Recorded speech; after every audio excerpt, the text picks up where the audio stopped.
ขออนุญาตถามท่านนายกรัฐมนตรีค่ะเงินที่จะเข้ากระเป๋าประชาชนเนี่ยเป็นเงิน 10,000 บาทเนี่ยดิจิตอลเนี่ยเข้าล็อตเดียวเลยหรือเปล่าหรือว่าทยอยจ่ายยังไงคะเข้าเป็นล็อตเดียวครับค่ะและอีกอย่างหนึ่งเรื่องร้านค้าที่จะสามารถเบิกเงินได้ตรงนี้ที่แบ่งเป็นครั้งที่2ก่อนถึงจะได้เนี่ยเอาอะไรวัดยังไงครั้งที่2ตรงนี้ไม่ค่อยเข้าใจรายละเอียดนะคะคือกระบวนการที่ได้มีการกำหนดในชั้นอนุกรรมธิการนะครับในชั้นอนุกรรมการนะครับมีข้อห่วงใยในเรื่องของการทุจริตคอร์รัปชันในเช่นเรื่องของการซื้อรถแลกรถนะครับ2คือประเด็นในเรื่องของการ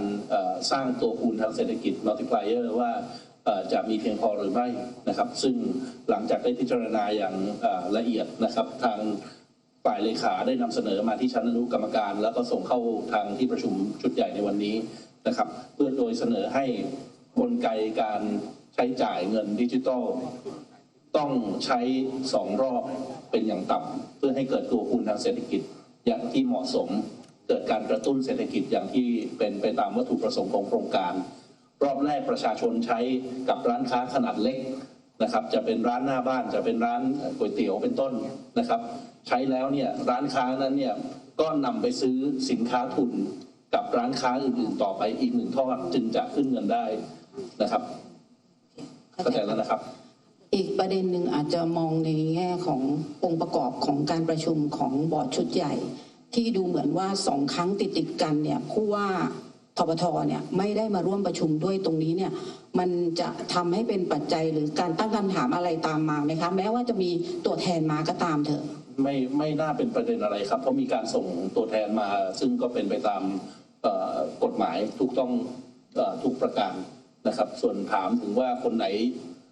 อยู่ไม่อยู่ในที่ประชุมก็มีอีกหลายท่านที่อาจจะไม่ได้มาวันนี้นะครับแต่ว่าก็ไม่มีการถามไทยถึงนะครับไม่มีประเด็นอะไรครับตรงนี้ก็หมายความว่าตัวท่านนายกเองในฐานะประธานนี้ก็ไม่ได้ซีเรียสตรงนี้ใช่ไหมคะก็ท่านติดภารกิจนะครับท่านบอกมาท่านติดภารกิจก็รับทราบก็อย่างที่ท่านรัฐมนตรีช่วยบอกไปก็เป็นไปตามกฎหมายท่านก็มีการส่งมอบตัวแทนมานะครับก็ถือว่าทุกอย่างเป็นชอบธรรมถูกต้องครับวศวัฒน์ครับจากฐานเศรษฐกิจครับอยากถามว่าเงื่อนไขเนี่ยทางรัฐบาลได้มีการเปลี่ยนไหมครับจากเดิมที่เรื่องไขของการกำหนดเรื่องของเงินเดือนนะครับแล้วก็เงินฝากด้วยครับแล้วก็อีกอันนึงนะครับเรื่องของ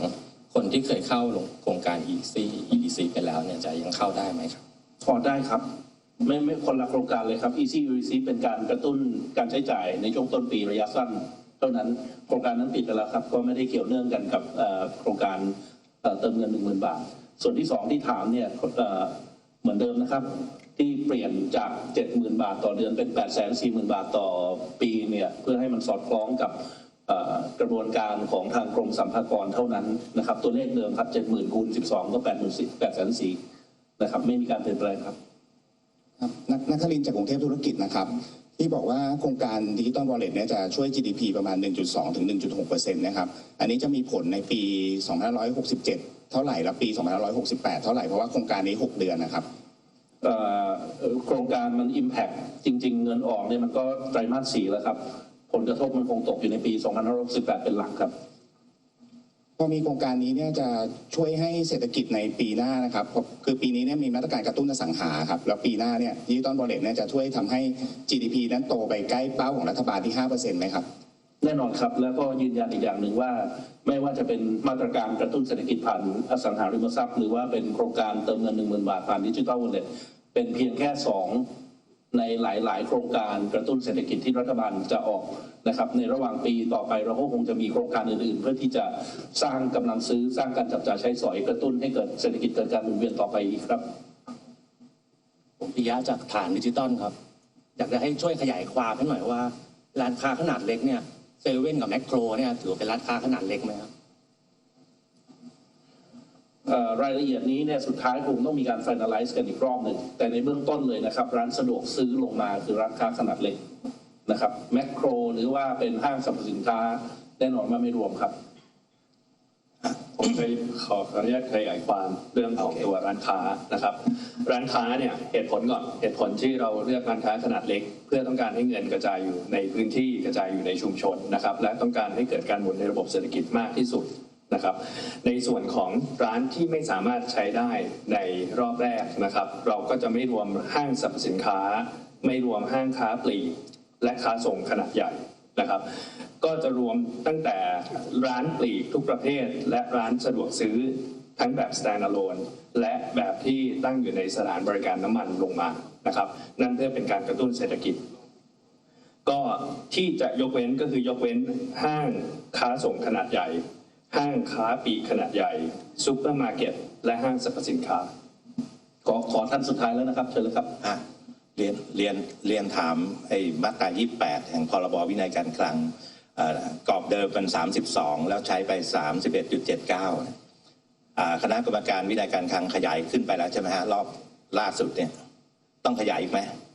ผมตอบตรงนี้ครับเรื่องของมาตรา 28 ครับก็มาตรา 28 ไม่มีการขยายกรอบและจะไม่มีการขยายกรอบนะครับแล้วในส่วนของตัวงบประมาณปี 67 เนี่ยถ้าสมมติงบ 67 มีผลบังคับใช้แล้วเนี่ยกรอบตรงนี้ก็จะกว้างขึ้นแล้วก็งบประมาณปี 68 ที่จะบังคับใช้ในเดือนตุลาขยายกรอบตรงนี้ก็จะกว้างขึ้นไปอีกนะครับเพราะฉะนั้นหลักจากการประเมินของการใช้โครงการหลังจากมีการใช้เงินของธกสตรงนี้แล้วเนี่ยตัวมาตรา 28 จะอาจจะลงต่ำกว่า 30% ได้นะครับเพราะฉะนั้นหมดความกังวลเรื่องวินัยการเงินการคลังตามมาตรา 28 ครับลักษณะก็คือให้ธกสสำรองจ่ายไปก่อนจ่ายแจกเกษตรกรไปเลยแล้วก็ตั้งงบประมาณไปมีกำหนดเวลาไหมฮะว่าจะใช้หนี้คืนธกสเมื่อไหร่ขออนุญาตนะครับอันนี้เป็นกระบวนการทางงบประมาณนะครับแต่ละปีก็ต้องดูเหตุผลความจำเป็นแล้วก็รายได้ที่ได้เข้ามานะครับแล้วก็เรามีการตั้งใช้คืนสำนักงานเงินเฉพาะกิจของรัฐเนี่ยเป็นระยะอยู่แล้วนะครับก็ต้องดูความเหมาะสมในแต่ละปีงบประมาณครับและขอลงรายละเอียดส่วนที่3ใช้งบประมาณปี67อีก150,000 ล้านเนี่ยฮะรายละเอียดเป็นยังไงฮะไส้ในของส่วนที่3อันนี้ผมว่ายอดคือ 175,000 ล้านนะครับแต่ว่างบประมาณ67เพิ่งออกใช้นะครับเพราะฉะนั้นเนี่ยก็มีเวลาที่รัฐบาลจะบริหารจัดการเงินในส่วนนี้นะครับซึ่งเราเชื่อว่าเราสามารถอยู่ในวิสัยที่บริหารจัดการได้ครับแต่ว่าต้องให้เวลารัฐบาลหน่อยครับสุดท้ายตอนนั้นที่แถลงข่าวล่าสุดท่านนายกบอกจะตั้งกองทุนเพิ่มขีดความสามารถ100,000 ล้าน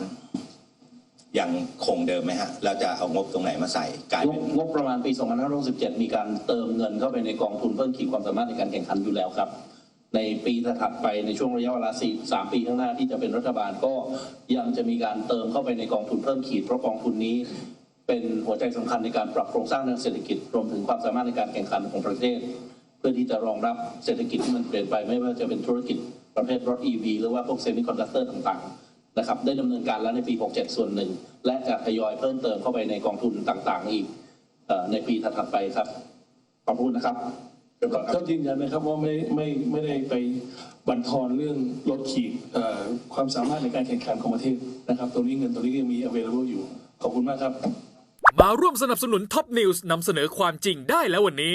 เพียงกดปุ่ม Super Thanks แล้วเลือกจำนวนเงินตามที่ต้องการได้เลยครับขอบคุณครับ